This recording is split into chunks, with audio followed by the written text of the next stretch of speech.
Hello കൂട്ടുകാരെ, അപ്പോൾ ഇന്ന് ഞാൻ വന്നേക്കുന്നത് എല്ലാവർക്കും വീട്ടിൽ എളുപ്പം തയ്യാറാക്കാൻ പറ്റുന്ന ഒരു ചിക്കൻ റോസ്റ്റിൻ്റെ റെസിപ്പി ആയിട്ടാണ്.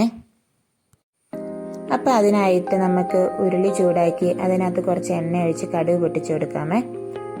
ഈ കടുക് ഒന്ന് പൊട്ടി വരുമ്പോൾ ഞാനിവിടെ പെരിഞ്ചീരകമാണ് കേട്ടോ ചേർത്ത് കൊടുത്തേക്കുന്നത്. അപ്പോൾ അതും ഒന്ന് നന്നായിട്ട് പൊട്ടി വരട്ടെ. അപ്പോൾ ഞാനിവിടെ ഇഞ്ചിയും വെളുത്തുള്ളിയും പിന്നെ പച്ചമുളകും കൂടെ ക്രഷ് ചെയ്ത് ഇട്ടേക്കുന്നതാണ് കേട്ടോ ഇത്. പിന്നെ കറിവേപ്പിലയും കൂടെ ഇട്ട് കൊടുക്കുക.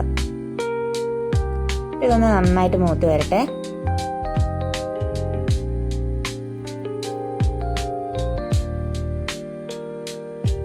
ഇതൊന്ന് നന്നായിട്ട് മൂത്ത് വരുന്ന സമയത്ത് നമുക്ക് സബോള അരിഞ്ഞത് ചേർത്ത് കൊടുക്കാം.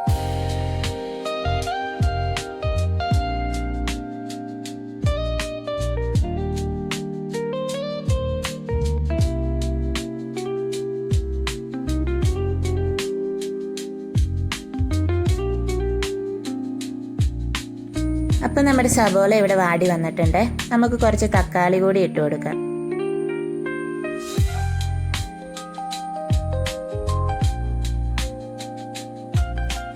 ചിക്കൻ ഞാൻ ഓൾറെഡി തിരുമ്മി വെച്ചിട്ടുണ്ടായിരുന്നു കേട്ടോ.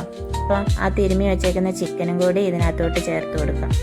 അപ്പം ചിക്കനകത്ത് ഞാൻ ചേർത്തേക്കുന്ന മസാല എന്ന് പറഞ്ഞാൽ ചിക്കൻ മസാല ഉണ്ട്, പിന്നെ മല്ലിപ്പൊടി, മുളക് പൊടി, കുരുമുളക് പൊടി, ഇത്രയാണ് കേട്ടോ തിരുമ്മി വെക്കാൻ എടുത്തേക്കുന്നത്.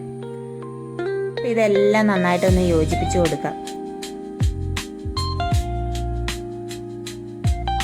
ഇനി ഇതിവിടെ ഇരുന്ന് നന്നായിട്ടൊന്ന് വേവട്ടെ. അപ്പം നമ്മുടെ ചിക്കൻ റോസ്റ്റ് ഇവിടെ റെഡി ആയിട്ടുണ്ട് കേട്ടോ. അപ്പം നിങ്ങൾക്ക് ഈ റെസിപ്പി ഇഷ്ടമായെങ്കിൽ ലൈക്ക് ചെയ്യണേ.